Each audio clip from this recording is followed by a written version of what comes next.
Tarik par dwe mar abirio higa mar 2025 Nyankoromogi intie kama kare mar mondo mi yud weche manyien chenro en mar ang'ich welo magi e weche maomiyo pek. I want to repeat it here. In fact, shoot and kill. The government is squarely responsible for either omission or commission. Josiasa odiwar gi wach mar kabendo winjore obila ti kod lisasi e kedo gi jokel tulo gi njore e kinde ng'anyo e pacho ka. Ratiro en mane? That is not protest, that's not maandamano.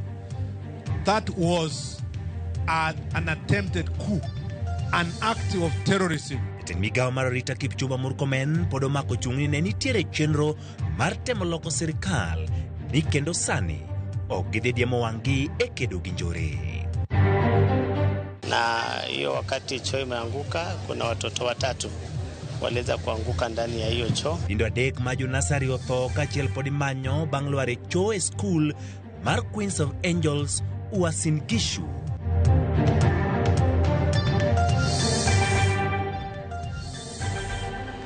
Nyankoromogi nena ka intiere kanye thuolo en mari mar mondo mi ilos kode lewa duto mag tudruok kari 360 yudo achiel kachiel e YouTube, Facebook kaachiel kod X mar Ramogi TV. Wago kodi mbaka kendo imiya pachi weche mwakelo ni gie sani. Nyinga Ochieng' Emmanuel, jaloko marwa en Elizabeth Otieno bed koda e chakruok nyaka giko. Kawachako en ni jatend piny Kenya William Ruto koro wacho ni nitie josiasa moko matiyo marach gi rowere pacho ka moloyo tikinde mibago ng'anyo. Kaka Ifinya Kidilero, paro makamano osir kod jatend migawo mar arita Kipchumba Murkomen mowacho ni nitie jogo matemo loko loch ataro mar chik. Koloso e kar jot mare boma ma Nairobi e kinde mano romo kod jotugo mag Nairobi United. Jatend piny William Ruto owacho ni nitie moko kuom josiasa matiyo marach gi rowere ahinya to e kinde ng'anyo mani onge gino maber magichano negi. Breaks my heart when people who have no plan for the young people of our nation take them to the streets, abuse them in the streets, misuse them in the streets, and we end up with mayhem, rape, destruction of property, destruction of businesses, because there are people who have no plan for the young people of our nation. Pachuruto nosir kod gavana ma Nairobi Johnson Sakaja manojiwo rawere mondo kik yie ti kodgi marach gi josiasa. There's been a lot of depression, and even politicians taking advantage of the sad situation of our young people. We are telling our young people, just like Nairobi United, God has a plan for you. Jeremiah 29:11 says, "For I know the plans I have for you, for a hope and for a future." Komachielo, jatend migawo mar arita Kipchumba Murkomen owacho ni ng'anyo mosebed kibago pacho ka en tim mar njori kod mano mar temo loko loch kendo ok gibichiwo thuolo ne jal moro amora matemo loko loch ma pacho ka ataro machik. We must tell ourselves what it is. That is not protest, that's not maandamano. That was an attempted coup, an act of terrorism, a failed attempt to change regime. And we want to tell it as it is, and we are not going to accept. We are not going to accept unconstitutional means of changing government. This idea of coming to Maandamano and saying we want to invade police station, we want parliament, we want to ban judiciary, and therefore we want to invade State House. That is not protest. Omedo ni ng'anyo koro ken kaka nochan kendo lokore mar kwalo mwandu jopiny. Kaluwore gi Murkomen, nitie josiasa mosedonjore e ng'anyo mar rawere kendo tiyo gi kweth njore mar rocho ng'anyo makamano. There was no maandamano, there was no protest, there was no picketing. It was only looting and violence that was meted on innocent civilians, their shops, that was meted on police and police stations. It is unbelievable that in particular areas of the country, as some political actors organized goons to invade police stations. And yet, some people are still pontificating and giving excuses of cousins and shares and regions and tribalism. Ekindego ojiwo oganda jo Kenya mondo miyo bila thuolo makare matich kendo mako chung matiyo matek maneno ni oganda jo Kenya oyudo arita makare mar ngimagi kod mano mar mwandugi. Pia nawaomba nyinyi wananchi muishi vizuri na polisi wetu kwa sehemu zote za Kenya. Mkuwe na uhusiano nzuri.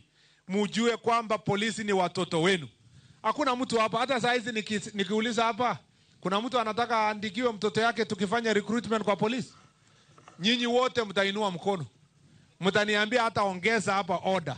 Mageti morenda lomoko tok Murkomen wachonio bila nyalo chwado lisasi, jal mora mora matemo monjo tesendo bila. Efinyekidi, Ramogi TV, Nairobi. Jod Burama Belgut Nelson Koech odok ne obila kendo makuchung motegno nigitigi lisasi kendo chiel go jong'anyo marucho hala kod mago manigi gige lweny. Kaluwore gi Koech, jong'anyo makamago bonge moganda jo Kenya kendo chik oyieno bila tiyo gi teko mathoth e kinde mangima gini kamarach. Ma tok jatend piny Kenya William Ruto chiwo chik ne obila mondo ochwad jong'anyo gi lisasi e tiendegi. Niseme na nishukuru Rais William Samoei Ruto. Wakati jana umesema shoot but do not kill. I want to repeat it here. In fact, shoot and kill. You cannot have someone coming after your life and you do not want to shoot and kill. You cannot have someone who is coming after your businesses armed and with weapons and you want to tell me that you cannot use shoot and kill. The Constitution, the Police Act has given the police the powers to use their arms where they have evaluated the risk of their lives is in danger. Anyone who wants to go to a protected area like State House is not an ordinary person. That is a criminal. That is an armed person that must be dealt with equal force, and the only force that applies to such people is to shoot and kill. Atuambia sijui one time ya nani? Nani alikuambia sisi ndio tutakaa one time? Kibaki hakukaa one time. Uhuru hakukaa one time. Jod Burama Kiharundi ni nyoro se opinyo wache wigino mo wacho ni nyao mare manyocho kelo midhiero ng'anyo ma odiochieng' ma sabasaba. Nyoro ma oloso Kiharu penjo timo fwam kich ma ng'weyo maling'ling nigo ni mar owinjore bed ni negi fwenyo chenro maricho mag ketho mwandu kod tulo kendo pinyo wacho geng'o chenro go kapok otimore. Is squarely responsible for either omission or commission. Na mwacha kupea Wakenya tu story mingi kila wakati. We can see through the lies. We can see through and we know for sure either the government was involved or it abetted those crimes and criminalities. Siku ya Monday ni serikali peke yake ilikuwa inalinda mabarabara zetu zote. Kama ni serikali ililinda mabarabara, wale walipita kuchoma mali ya watu, walipita wapi? Some of the narratives being crafted are crafted using government machinery, using government resources, both human resources and monetary resources. Na pesa ya Wakenya hatutakubali itumike ati serikali yenyewe ndio inaleta narratives za kugawanya Wakenya.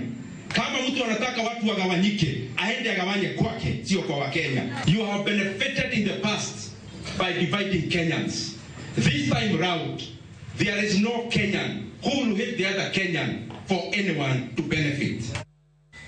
Ithinda dek maginjo nasari witungi magi kachiel podi manyo bang' lwar cho e school mar Queens of Angels Tarbo mantie county ma Uasin Gishu bang' cho mukore kendo lal gi ngimagi. Ma en kaluwore gi koth mapek mosebedo ka chwe gwengego kendo kelo sienyruok mar lo. Lidio Keyo nigi ler.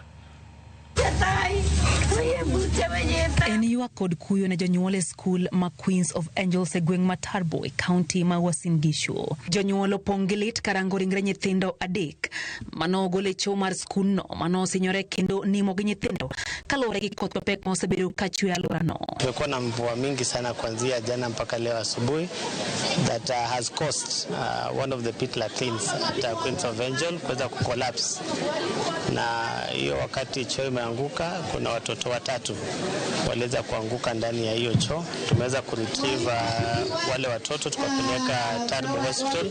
Latrine yetu ya shule wanafunzi walipokuwa wanaingia kupatikana kwamba moja ya latrines iliweza kuanguka na baadhi ya wanafunzi walikuwa wameingia pale ndani. e kinde ma pod ywago nyithindogo mano wito ngimagi kaluwore gi masirano. Moko kuom jonyuol e skundno nyiso luoro margi e wi arita mar nyithindgi e skundno anyete kinde ni makoro koth mapek medo chue e gwengego. Uhakikishe kwamba vyuo vyote vya shule vinaweza kujengwa kwa njia ambayo inatakikana, kwa sababu ukiangalia hiyo choo vile imejengwa inaonekana kwamba imechukua muda na haikuwekwa chuma kupita iende mpaka kando. Hizo chuma zilikuwa zinaishia kwa shimo yenyewe, hiyo slab. Jonyuol go kwayo migawo mar somo mondo mi one ni chope mag skunde duto manie alworano oger motegno kaluwore gi chal marach mar kor lwasi manyalo medo kelo koth e alworano. Management ya shule iweze kuchukua hatua ambayo zile choo za maji zinaweza kutumika ili tuache hii mwendo wa kutumia hizi choo za mashimo. Jalup Komishona ma Tarbo Charles Cheseto oyango ni giseketo chenro mar chako timo peda e skunde manie alworano marango chal mar chope magi kaka yor geng'o masiche machal kod mago e kinde mabiro. This moment, we as the government, we want first to do monitoring and evaluation of all the public schools that we are having in Tarbo. We want to ensure that all of them are fit, especially when you're having this season of very heavy rainfall. Chenro mar menyo pod dhi mbele ne ringre nyathi achiel ka ringre nyithindo 3 manoseyudi okan e kar kano ringre joma otho ma MTRH e boma ma Eldoret. Lydia Okeyo, Ramogi TV.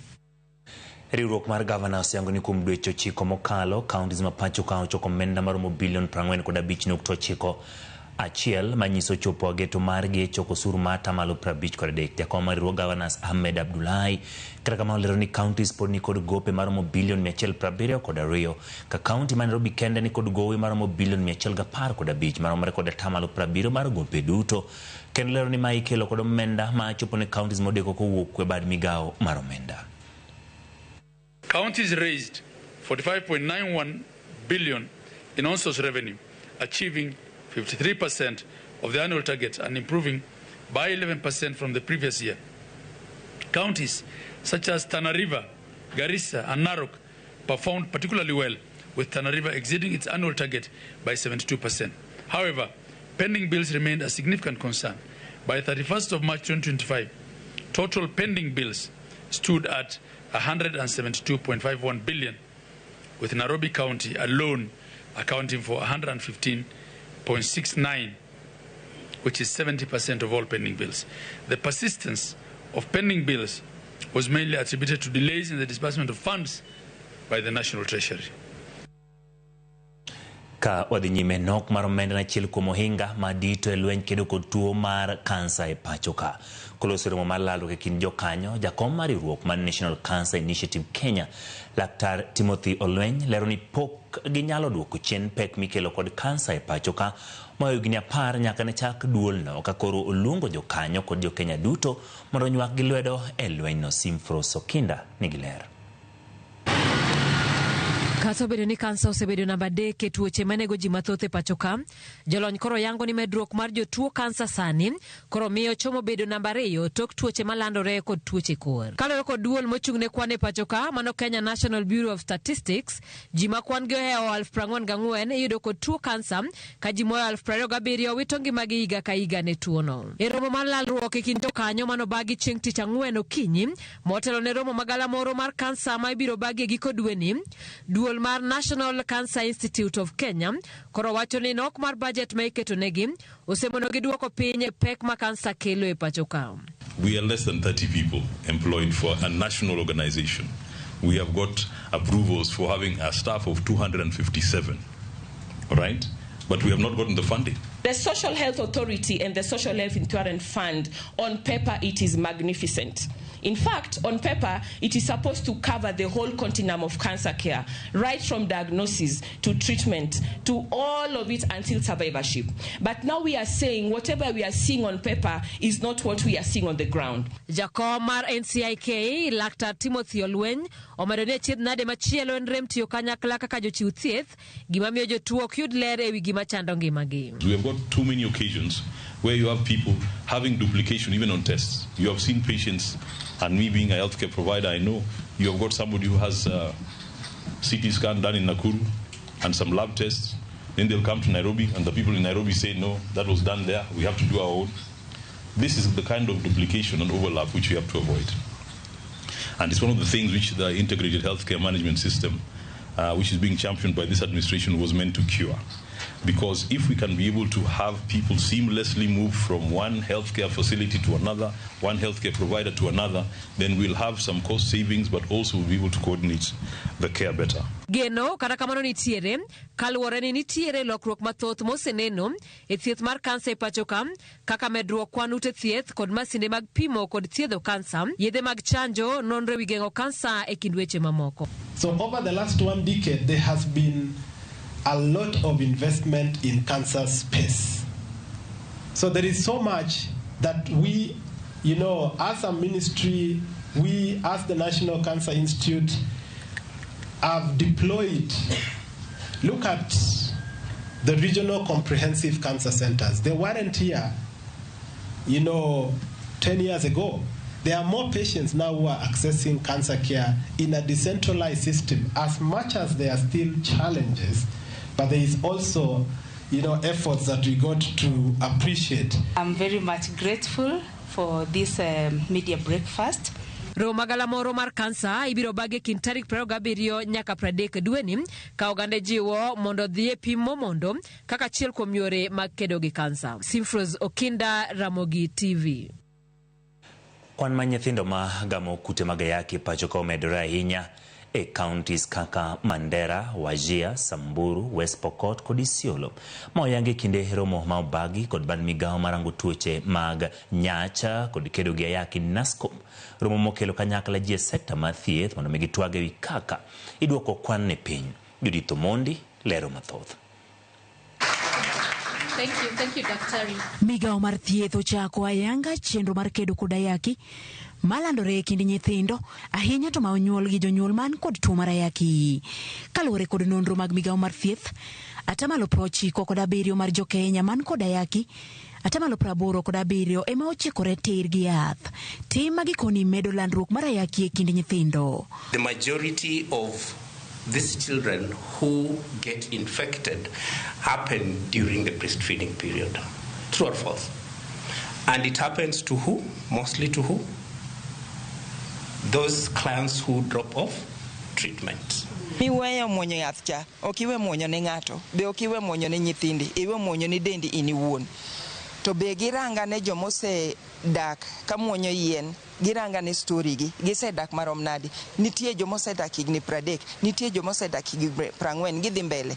Counties ma midhiero ni okwako ahinya oriwo Mandera, Wajir, Samburu, West Pokot kod Isiolo, ka counties kaka Homa Bay ma kwan mar ji man kod ayaki bet ng'enye to temo go ondamo e duoko piny kwan mar nyithindo ma yudo tuo mar ayaki.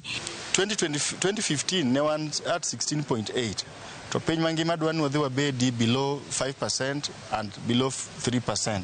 Koro Homa Bay osetiyo matek ma sani elimination of mother to child transmission 17.3 to wang'iyo matut mwaneno kuonde mang'ikruok nitiere to wa realize ni osiptende wa ma private nitie kaka nitie ng'ikruok moro to waneno ka sani en thuolo maduong' monego bed wakelo gi e mesa achiel e winjruok achiel mondo wane kaka data nyalo bedo kaka data maro nyalo bedo kanyakla to kaka be wanyalo ensure ni wawuotho wuodhni kanyakla. Erokamano. E kinde mar riwruoge mag ute thieth mag ji giwegi to ywak ni ok gisebedo ka inyuandogi e paro kod piny owacho jokedo ne ratiro mag jogo man gi ayaki to koni nengo mar thieth ahinya to bangol oko Linda Mama osemiyo mine luoro mar limo ute thieth gino makamoro medo landruok mar tuoche mag nyeye. Ngima kosebet matek no konyal timo gik makamano kodhi hospital boy yudo ni kile kipimo en pesa odwaro shortcut en odhi e kipimo achiel kende. Seche modhi e kipimo achiel kende matiende nyathini dhi hinyre to be odhi hinyre.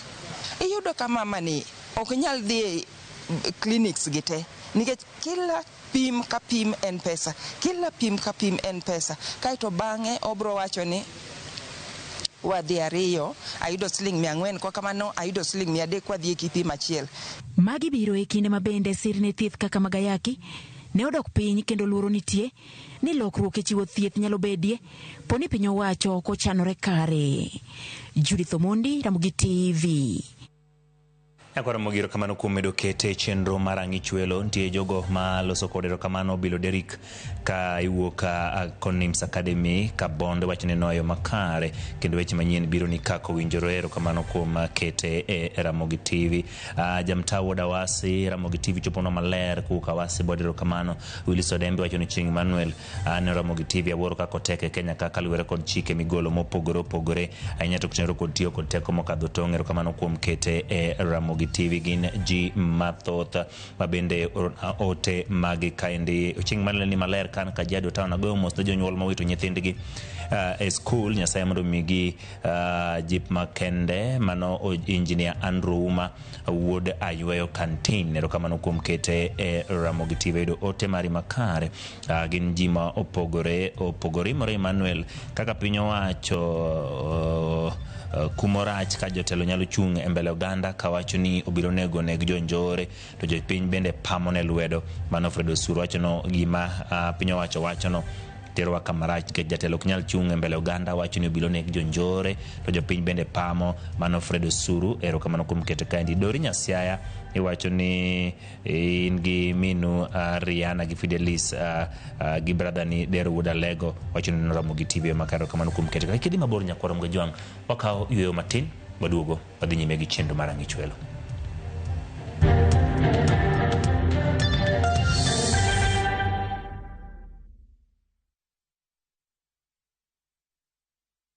Introducing Wigo, your trusted ride. The ride with the most reliable, verified, efficient and transparent drivers. With fabulous cashback incentives for passengers, each trip on Wigo feels like an upgrade. Download Wigo from Play Store or App Store or SMS Wigo to 20425 and ride with confidence. Wigo, let's go.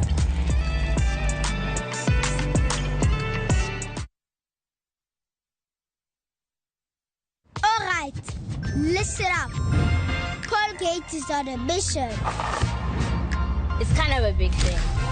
Colgate Herbal uses traditional nature's herbs and combines it with Colgate Science for healthy gums and strong teeth. New Colgate Herbal with Salt combines traditional nature's herbs with a pinch of salt and Colgate Science. A natural recipe for strong teeth and healthy gums.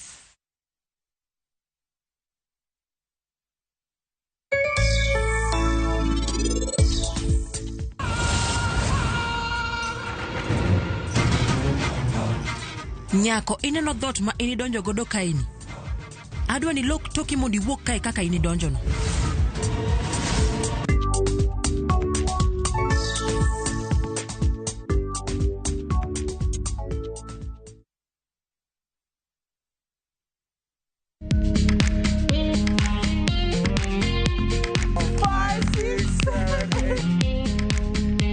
For all matters health, watch Ndakitari in Kikuyu, Penj Laktari in Luo, and Uliza Daktari. Hivi viharusi vinatoka upande wa roho, wa moyo. Uthiririo horo wa wellness check-up.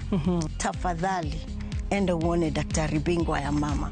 To milk ni emokano nafas. Get more episodes of these informative shows on Viusasa.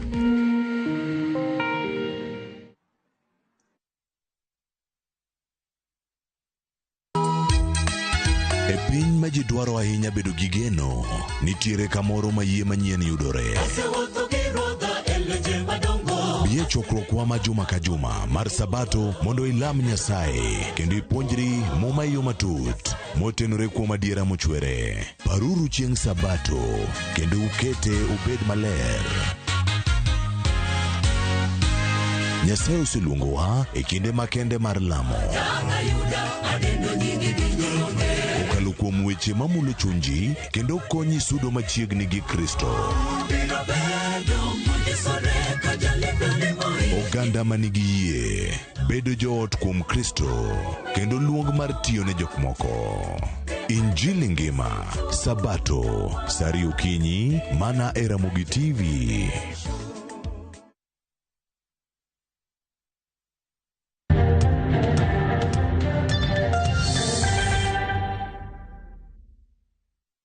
Erokamano kuom medo kete Ramogi TV chenro en marangi chwelo apis jomin bucho mako buchnek Ne Klinzi Masinde Baraza, apisa maneo ne picha ka chilora vera Boniface Kariuki gi Magina Chenganyo matarik 25 dwe mokalo. Achich machielo manedo ne Duncan Kiprono to wethuolo gi jamin buche kaloro ni onge gima tude gi nek mar rawerano. Baraza biro ng'ad buche kiny tich abich e doho mamalo gi jang'ad bura Justice Kimondo.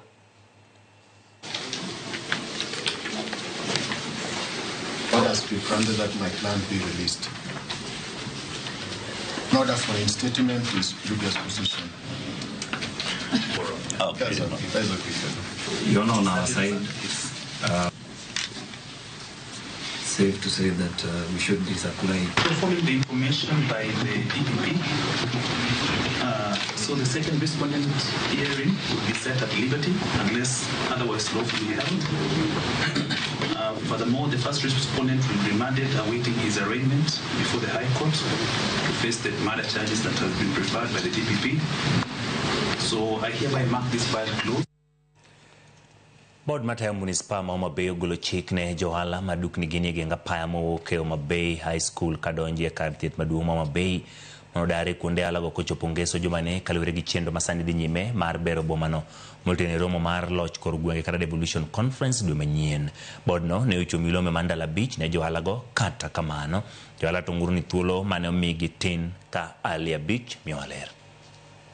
Johala bura ma osebedo ka uso e dukni magiketo genga paya mawuok Homa Bay High School nyaka hospital maduong' ma Homa Bay koro ni kod nyaka ngeso mabiro mar golo oko dukni gigo eko kaluwore gi chenro ma municipal matayo boma ma Homa Bay dhigo nyime mar bero boma no. Board matayo municipal ma Homa Bay ne ochiwo milome mandala bich ne johala go eko mondo gidar kendo gigolo oko dukni gigo eko ka manager mar board no Sigara Gomba wacho ni ngeso mabiro ni koro biro chono gi mondo gimuko oko dukni mapok wegi ogolo kapok ochopo kiny mar ngeso mabiro ne. Homa Bay currently can village to kama ji odake kata town matin to en municipal makoro wageno ni ndalo machuok kata higni machuok koro dhi bedo city.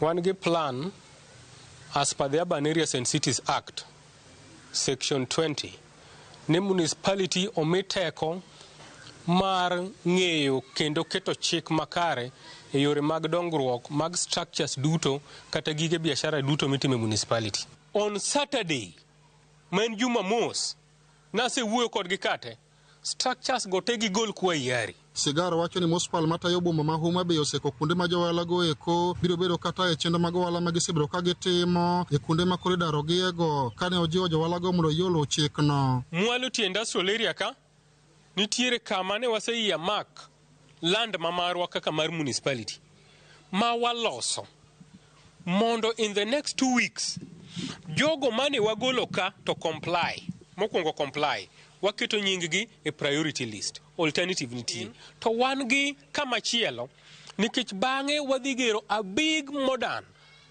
satellite market oko etie Kodoyo Junction. Kanyo bende wabro consider a few people based on application ma ji oketo. Kata kamano johala go madukni gi nitie genga paya mawuok Homa Bay High School kadonjo hospital maduong' ma Homa Bay wacho ni notis mano omigi ne omigi mana gi dhok ma ogiandike kendo ginyalo yudo thuolo malong'o mar muko dukni gi e kuonde gi mag ohala ma gisebedo kuom higni mathoth ka bende gidwa ni sirikand kaunti oket chenro makare mar daro gi kod neno ni giyudo kuonde uso malong'o manyalo konyo gi kaluwore gi chenro mag ohala ma gisebedo ka gitimo. Nomiwa notice mar 5 days. To 5 days no mano ni tis ne wa no asadhi nyaka ma office to apenje to noko ngiso wa the specific place monego bednia ni okay to why business license wantiere go, public license wantiere go, then gi health certificate mangiso ni ani watimo ohala kai kata kopo ni wadhi e court onge kuma nyalo tere ni nomiwa notice koro gima otimo gima dwaro wakwaye niya waiye yani chiko sechopo ni Homa Bay bedo cleaned up omiyo enough time kaendi bende in the first place kwa dar podwa penjore niya county dhi yudo revenue nang'o nikech kata kwa ng'iyo malong'o dhoge kae dhano ng'eny seche mwasedar niendi wadwa konyore nang'o. Alia Beach, Ramogi TV, Homa Bay. Jidongo mag Sune County Migori osiemo ji ma oting'o moko kuom jotend ka tiegruok ma jopuonj ma Migori TTC magiwacho ni temo geng'o chenro mar somo ma ochaki kod mbalariany mar Rongo motis kaka Rongo University Learning Centers mosebedo kadhi nyime thuolo mar dweche 2 ma okalo e kar tiegruok ma Migori TTC. Jo Juma nigi lerno. Bad mbalariany marongo bende ong'ere kaka Rongo Learning Center ma osechako chiwo tiegruok e courses mopogore opogore e kar tiegruok no ma jopuonj ma Migori TTC koro osebiro ka kelo paro mopogore opogore. Kaluwore kod weche masako wich ma otenore kod mbalariany marongo, jodong Suba owuok oko e lela ka giyango ni gin giwegi gisiro bad mbalariany ni kendo giseyo jogo mosebedo kok dwa kar tiegruok ni. Eno ng'ama pingo no, who are you en ng'a? Aende mbali kabisa. Kwa hiyo wadagi wawacho ni university warwako gi lwedo ariyo, waonge gi wach moro monyalo wacho, ji man ka giduto joma dwaro ni university obed kata an agombo ni university obedie, adhi e sikul, graduate kata an be anwang' doctor. Gisendiko kalatese, gisendiko barupe maketho nying jotelo moko kaka VC ma University Marongo gi jakom mar Migori TTC ka giketo kuom gi weche ma ok odhi kare. Wadwa kwero ni university mabedo kane en mar jo Migori, wasemanye kendo wadware.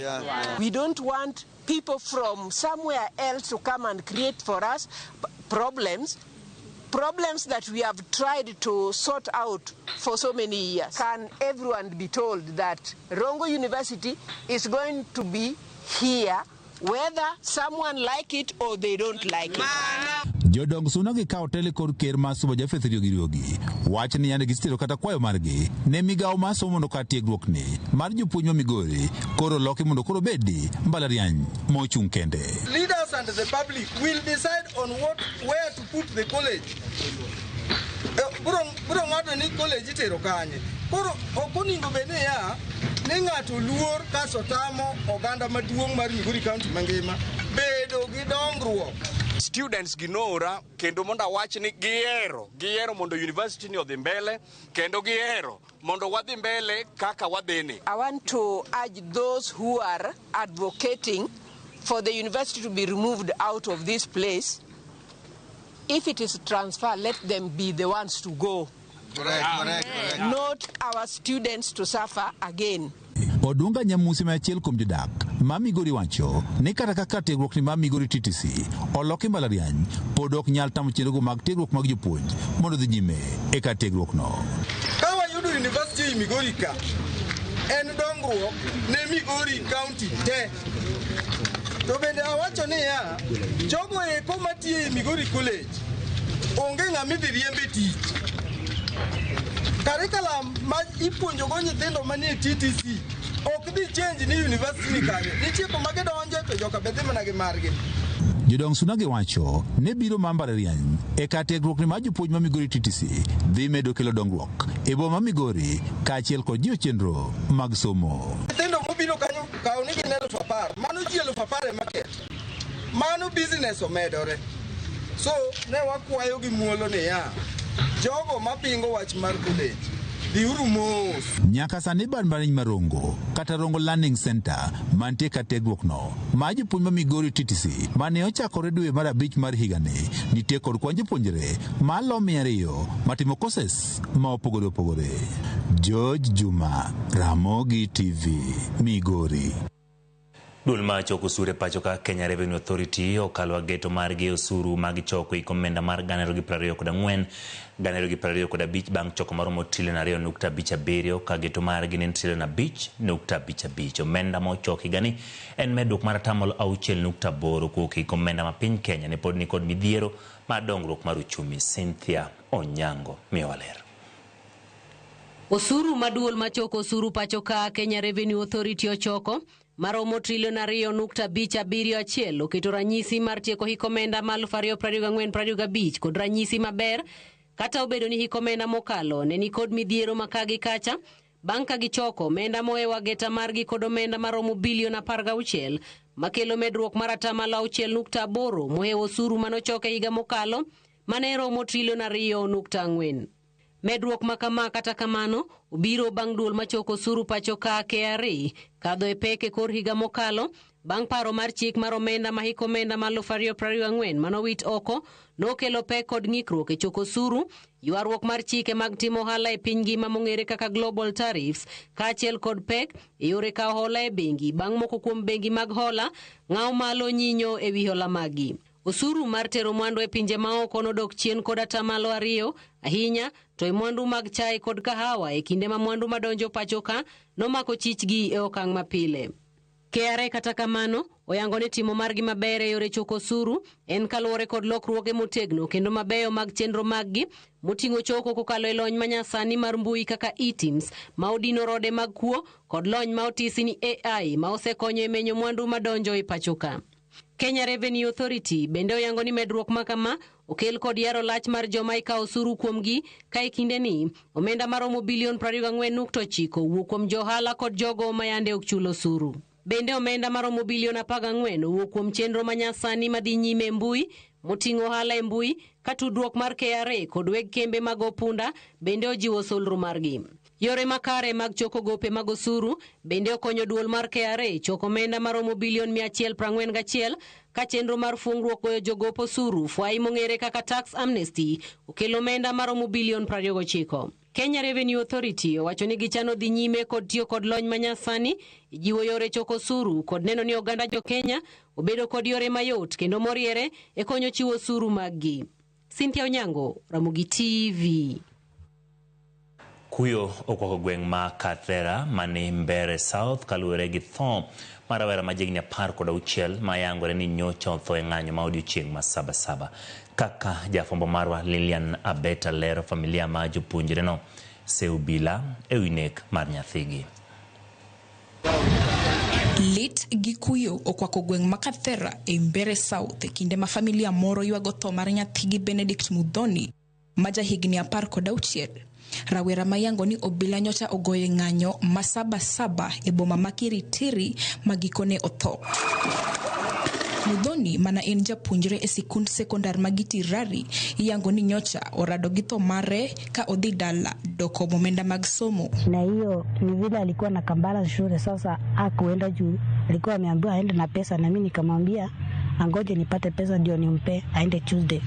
Sasa hiyo Monday hakuenda juu alikuwa amefukuzwa. Asubuhi kuna anti yake mkubwa alimwambia siende maandamano juu hiyo maandamano haitakuwa ni mbaya. Na baba yake alimwona na yeye akamwambia siende maandamano juu kuna maandamano, usidhubutu kwenda huko. Sasa alienda tu tukiwa hatujui. Wuor mar anyuola no nochakore bang' Mudhoni koso dok dala. Menyo margi ne ochopo gi nyaka e osiptal ma Embu level 5 kama nyocha giyudo wuodgi ka en maiti. Tukasikia fununu kuna mtu alichapwa akaumizwa akapelekwa Embu akiwa mahututi. Sasa tukaona ni vyema tuende Embu tukamtafute. It is too painful, inauma. Sasa tukaenda hadi kwa Wonda tukumpata. Jaribu kuimagine, yani hakupatikana kwa vitabu za Wonda. Finally alipatikana kwa kitabu ya Ngocha ikiwa known. Juu hata jina ni zile tulipeana. Familia mar rawerano oseyo tho mare kendo gikwayo ratiro ka gijiwo sirikal owinj duond rawere mapachoka. Viongozi wetu wa kidini, viongozi stakeholders, tuwe tunaongea na watoto wetu, kwa sababu vijana wamekuwa na mambo mingi ambao hawezi wakaongea kwa wazazi. Serikali tafadhali, huyu kijana wetu tunataka haki ya huyu kijana. Wazazi wake wako na huzuni sana. Familia no makoro dong maonge geno penjo sirikal penjo mathoth e kinde magimanyo ratiro. Lilian Abeta, Ramogi TV.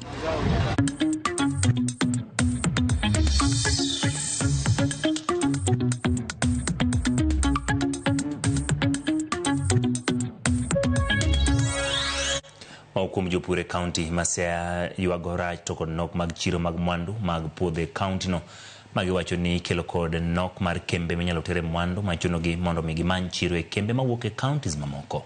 E gineno jopur bende ywagore mar bedo gi lony e wi chal mar atil ma puothegi mosethiro yuto margi ni mar gionge kod ng'eyo e wi cham matimo maber e puothegi ka koro giluongo tend county modonjre wachno kokalo kuom apisas mag pur. Director mar pur e county no Vincent Okoth ojiwo rowere mondo odonje pur kod ohala kowacho ni giseketo kenge mane onegi siro rowere go yor yudo lope ma ginyalo chake pur gilose kinde nyasi ma hingo odiochieng' pur e sub county ma Lego Usonga. Challenges mwaseyudo maduong' ahinya ka mwasiko wayudo i pur mana chiro seche moko in kod mananas osechiek tiyudo ka chiro ok machiegni to nikech ipure ng'ata achiel to kipure ng'ata achiel iuse ng'ata achiel kod iyudo ka iuse in bulk doko matek bed kod reliable market nikech market dwa ng'ama nyalo migi product throughout the year to kiny migi mana ndalo makoth chwe to ka chieng' owuok to koro kimigi to koro gikaw giki. Chandruok ma yudhe kod en achiel access to land. Samoro gidwani mondo giti gi pur lakini land pod ni nying jodongo. Koro wasebet gi these discussions gi jok ma jodongo ma bende gine ma weg titles gi ni joyudhe gi gima gidwaro o gidwani mondo gibed gi ownership. But can we have it mondo koro or make it that access mondo giti kod lob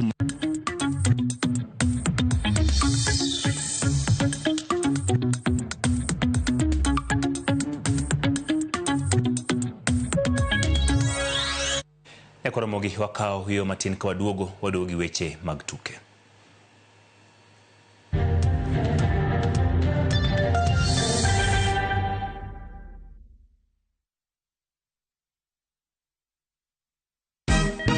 Siku njema huonekana asubuhi. Kabisa Nwari amangana gao. Seti hin. Chamige. We museo. Kenya nzima tunasema jambo Kenya. Wax. Tiki. Taka. Twende sana my people. Hapa ndo nyumbani kwa muziki wa Afrika Mashariki na malezi ya vipaji. Sasa tuko tayari ku drive on. Mibibi na mijize. Leteni porojo sasa. Kwa habari za kuaminika kutoka kila pembe ya nchi. Are you ready? Leo kati ya Ingwe na Gor Serikali. Hapa ndio home. Radio Citizen, radio number 1. Radio number 1.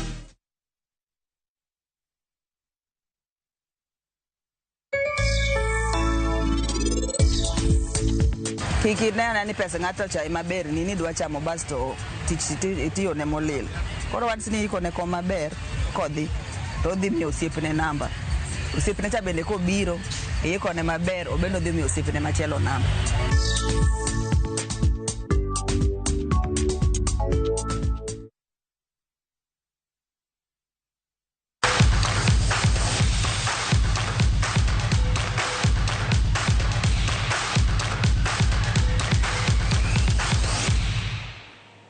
Machiegni nyakoromogi weche mag tuke sekondari gwenge mag Nyanza Motisini Regionals ochakora yango odiochieng' ma kawuono timbe manobedo joloch e kidieny mag counties mag Nyanza monywando Kisii, Nyamira, Migori, Homa Bay, Kisumu, Siaya duto chokore county ma Kisumu boma ma Kisumu ne tukego. Odiochieng' ma kawuono tuke mag adhula mitugo e pap ma Moi, Kisumu Day kod Kisumu Boys. Kisumu Boys ne ogoyo Karaboka 2-1, Yala goyo Agaya 2-0, Kobala goyo Kudha 2-1, Saya goyo Konge 4-0.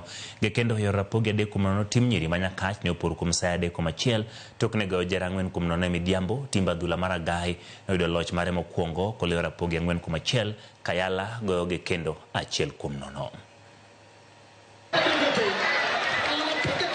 Bado Rasha safi bado ule mpira cheza mtu suku ya kwanza pili anaingia Mpangeleto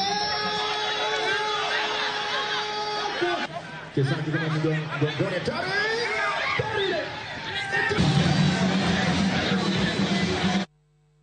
Kocha ma timba adhula mar Harambee Stars Benny McCarthy odok ne yiero manotimo mag jotugo mabiro tuge piny Kenya piem machan machakore dwe manyien. Kocha mawuok e piny South Africa oyango ni odiero kendo walo jotugo mabeyo mosenene lig mapacho ka seche mamoko kuom johera mag adhula osebedo ka dhire ewi jotugo manoyiero seche mamoko magihero oweko. Tim adhula ma Stars biro wuok e pacho ka kocha mobedo e kambi e piny Tanzania kama gibiro tuge tugo mar pinje ang'wen makagi kore ne CHAN.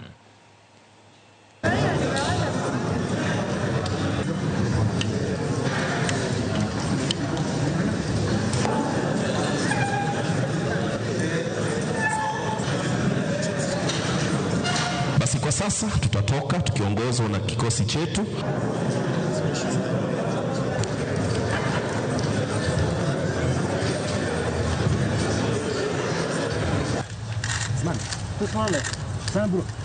We're here to make a statement. We're here to go as far as possible, hopefully even winning the tournament. And the boys that you see there, those are the boys that I think that's got the capability of taking this team to where we should be. Mine is to give Kenyans the assurance that we are not going to take this thing for granted. The team is going into camp today, and I can assure you we have done everything in our power to give them all the tools that they require to succeed. On behalf of the government, I want to assure the technical bench and FKF and our national team that we will continue to support them so that they can deliver victory here in Nairobi on the 30th of August, where the finals will be played. Timba adhula mar Real Madrid ne othulo e nus finals mag tuke klepe mag piny mangima. PSG ne pek ne Madrid kendo loyo gonde 4-0 makoro ka PSG biro tugo finals kod